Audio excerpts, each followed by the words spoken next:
This lecture is on valuing risk reduction. Specifically, how much money are we willing to spend to reduce risk? So when we think about how to value fatal risk, we might, of course, first say that life is priceless. On the other hand, we are willing to run certain risks.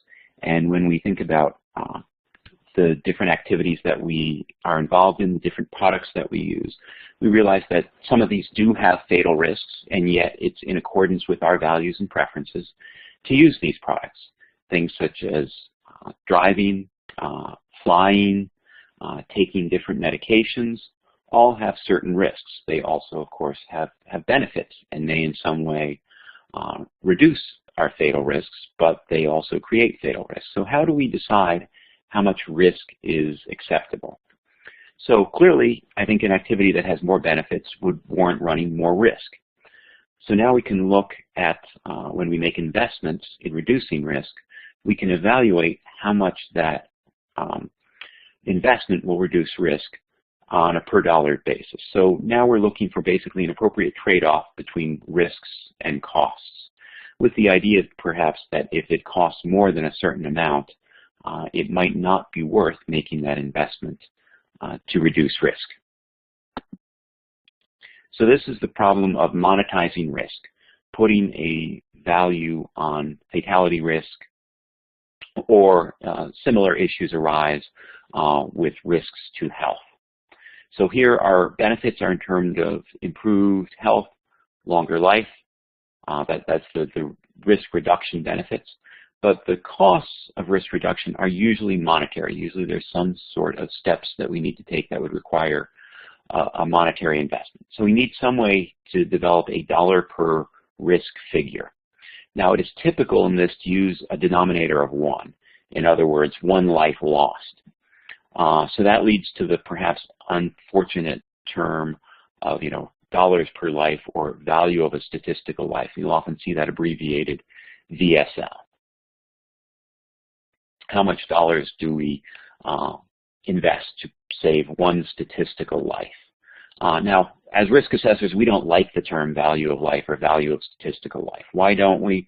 Because really, what we're usually concerned with are very small increments of risk over very large populations. And our preferences there may be very different than our preferences when we think about saving one particular identifiable person. So a better term is rate of investment to avert a statistical fatality. And that's kind of a mouthful. Even abbreviating it would be difficult. So it has not caught on yet. It's not in widespread use. So we kind of live with VSL. But hopefully in the back of your mind, you're thinking all the time that that's not really what we mean. We're not really talking about the value of one person's life.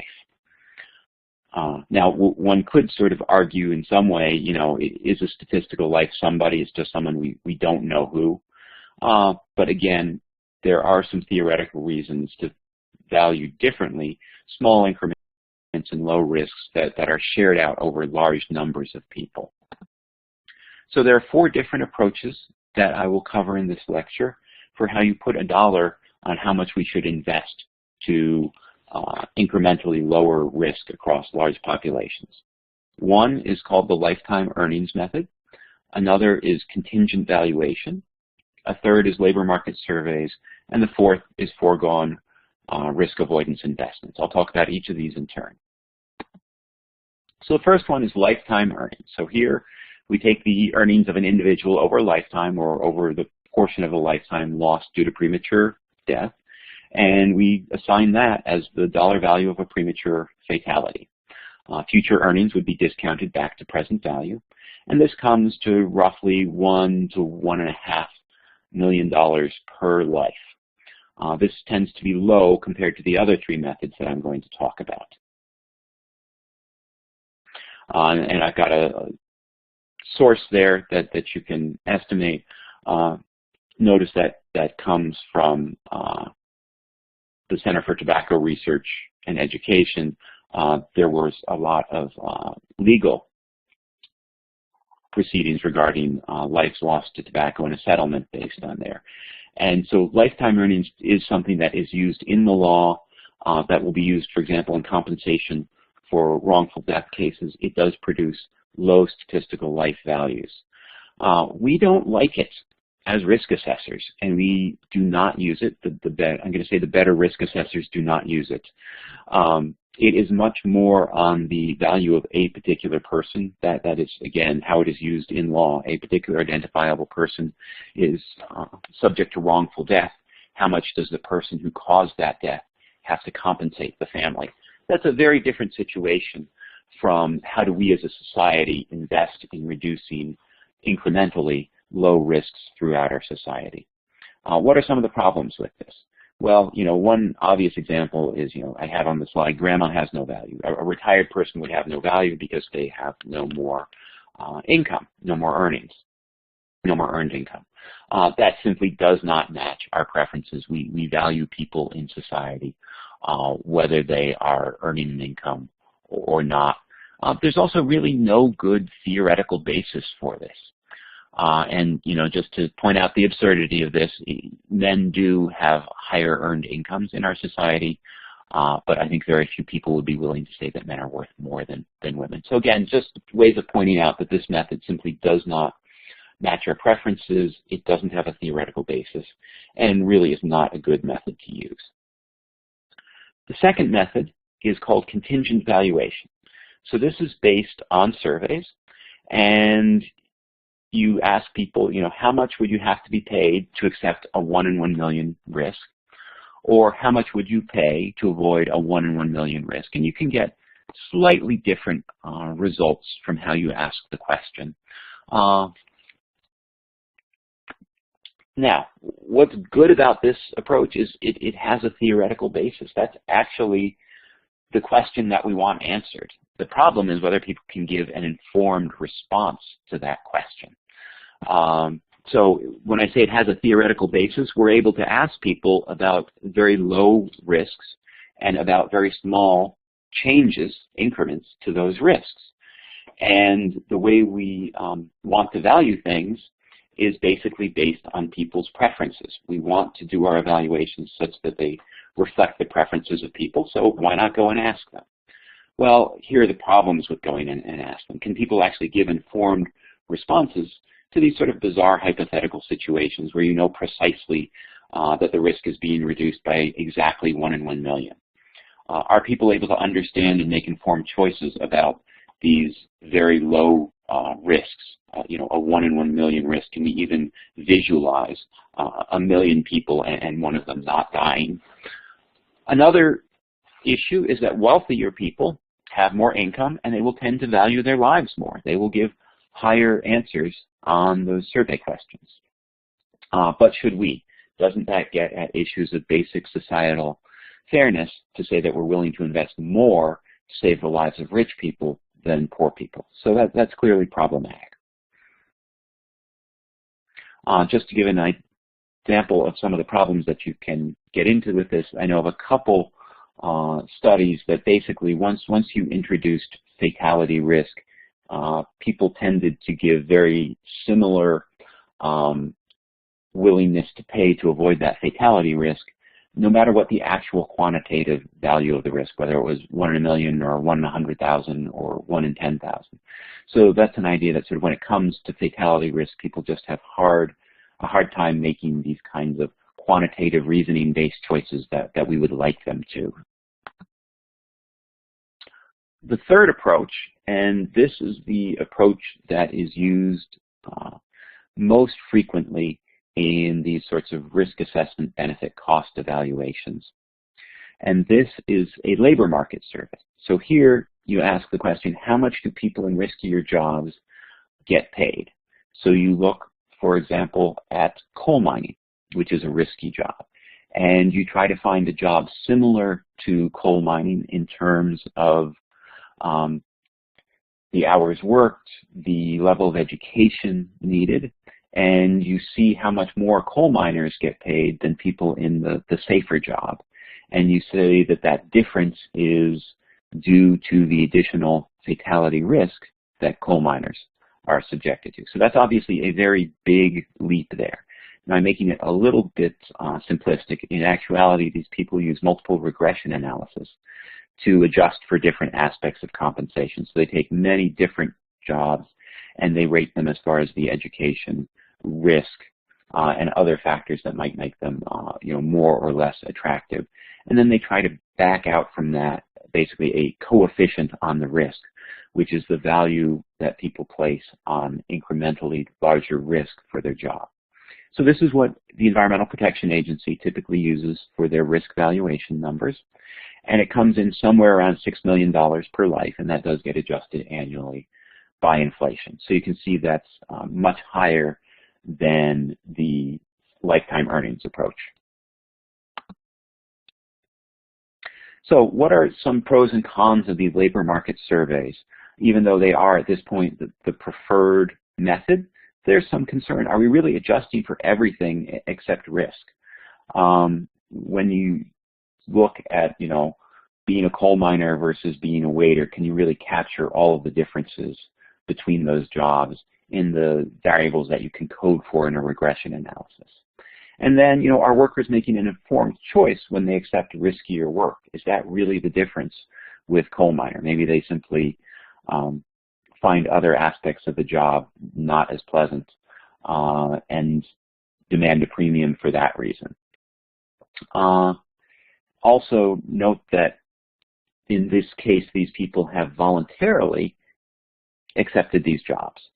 And how we as a society view involuntary versus voluntary risk may be very different. And we'll talk about that later in the course as we move on to risk perception. This is an observed preference, though, not just hypothetical. So in that way, it is a strength.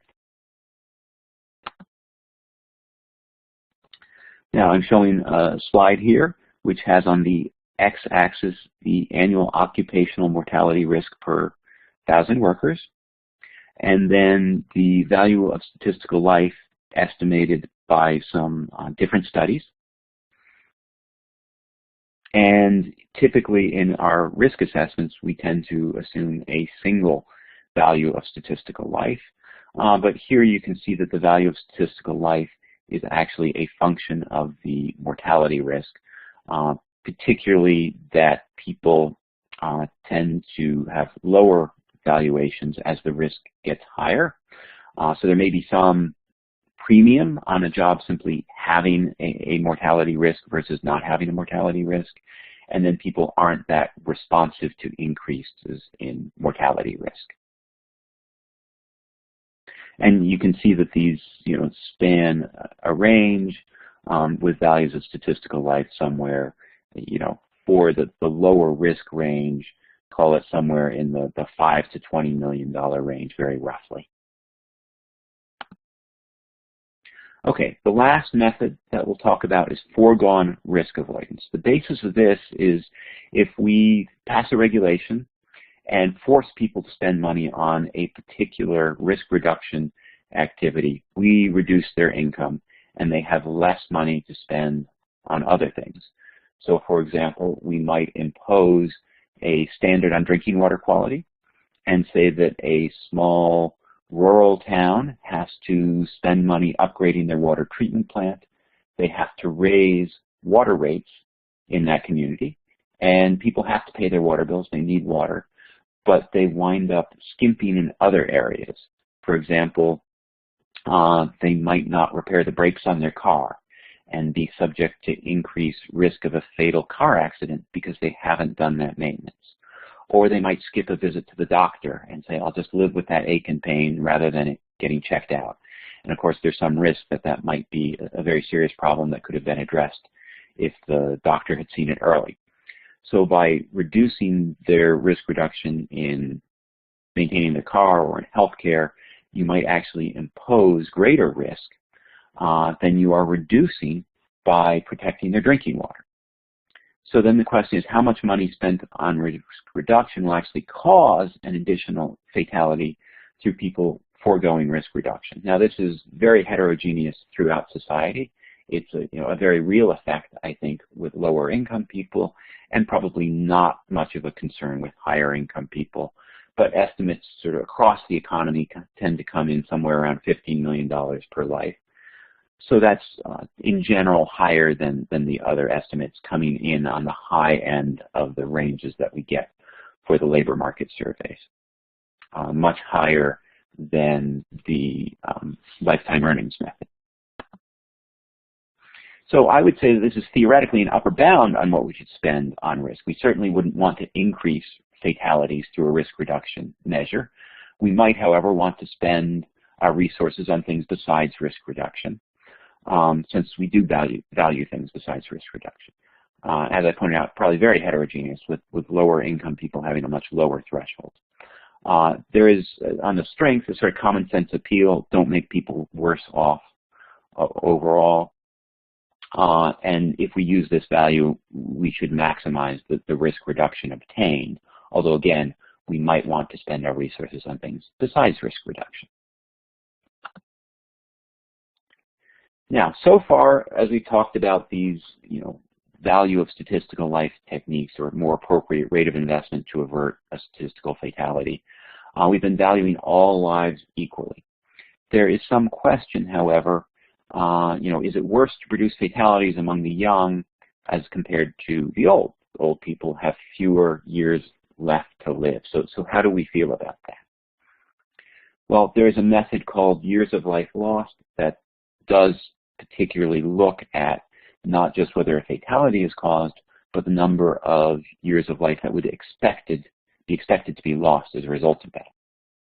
So this calculation is simply the number of deaths and then the life expectancy for that person minus their age at death. So what this comes down to is that old people wind up getting less valuation than young people. Then there's an issue with disabilities. How do we value disabilities?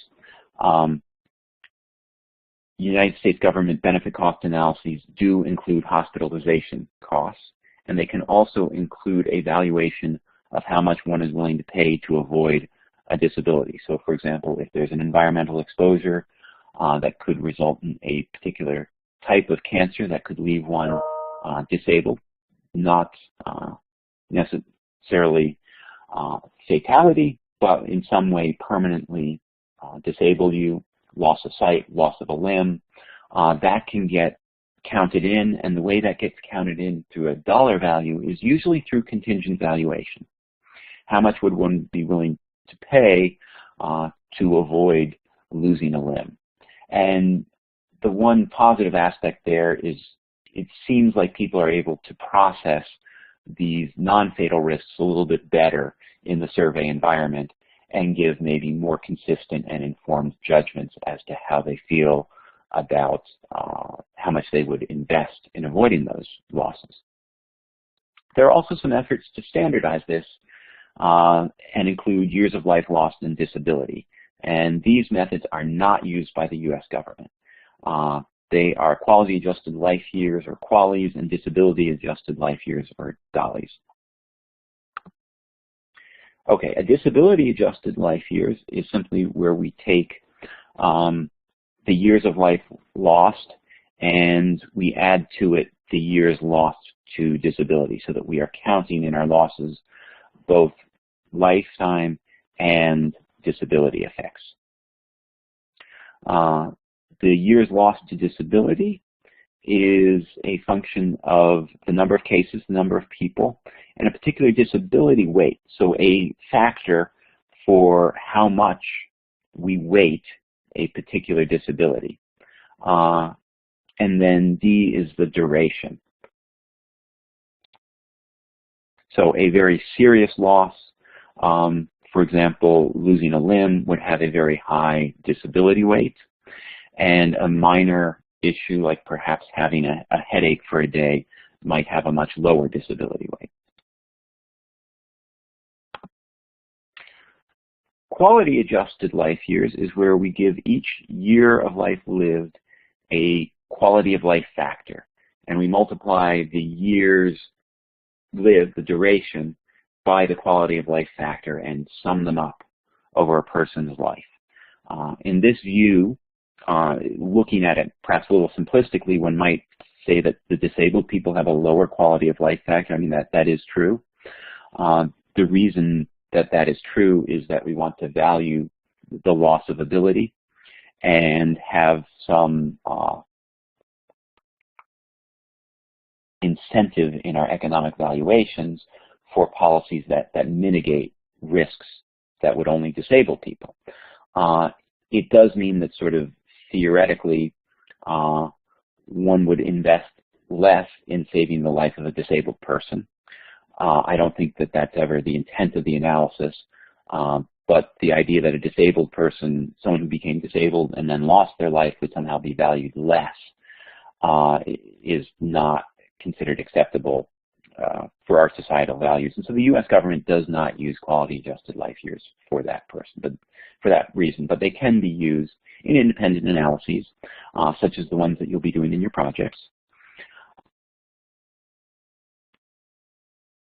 And again, the intent is just to capture both years of life lost as well as the effects of pain and suffering or loss of abilities produced by a particular impact. Okay, so the World Bank does use these and has gotten some standard assumptions. One is the life expectancy chosen matches the highest national life expectancy observed. So that's of Japanese women, so 82 years. And then there's this idea that you can trade off among disabilities. So having 6 people blind is considered as bad as one person dying. It can be maybe a little jarring or weird to think of those kinds of trade-offs. But again, the idea is to help us value the many different impacts that risks can have, both fatal and non-fatal.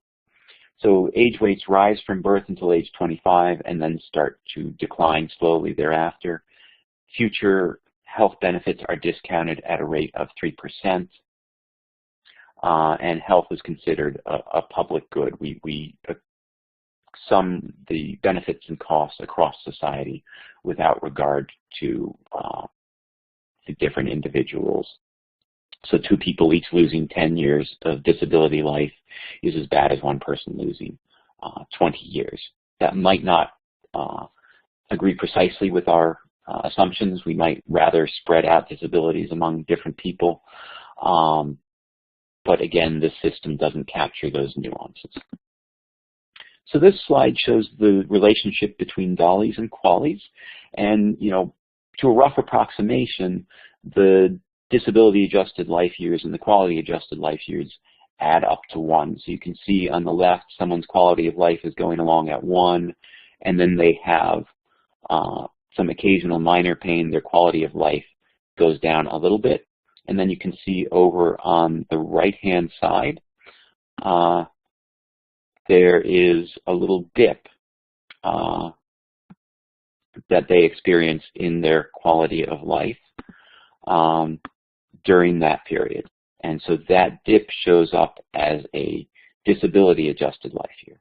And then later on in life, they get more frequent pain that has to be relieved with prescription narcotics, and their quality-adjusted life years go down. And then over here on the right, we see that the disability-adjusted life years go up during that period. And that holds towards the end as we go through life, and then finally towards the end of life, the quality-adjusted life years, again, you get lower weights on those final years. Okay, so quality accounts for severity and duration of effects. That's a strength. This idea that we would spend less to reduce risk to disabled people, I think that's usually just a theoretical issue. I don't know of benefit-cost analyses that actually address that question of should we reduce risk among healthy people or disabled people. But there is this theoretical situation in which if you ask that question, the quality framework would say, oh, address the risk among the healthy people and value the disabled people less. And I don't think that's how we want to work as a society. The other question is, whose weights? There's this trade-off of 6 blindnesses to 1 fatality. Is that the right trade-off? Is that the right trade-off for every person? So again, there's a framework, it's a guidance. I think it can probably be helpful in some cases, But certainly be careful that you are not using it to compare risk reductions among different groups of people with different quality values, with perhaps some more justification for doing that among different age groups. I think that we have a feeling maybe that everybody, gets to experience, we hope, different points along the age spectrum. And so there might be more tolerance for applying qualities to whether you should invest in youth versus age. I think when it becomes a question of different people with identifiable disabilities, it's really inappropriate and doesn't match our societal preferences. Okay, so for these slides, I'd like to acknowledge Liz Kasman, my collaborator at Carnegie Mellon University, who contributed some material to them, and also give you a couple of sources of information. The WHO, World Health Organization, has some basic info on disability-adjusted life years. You can follow that URL. And there's some quality-adjusted life year information at the other URL below. Thank you very much for your attention.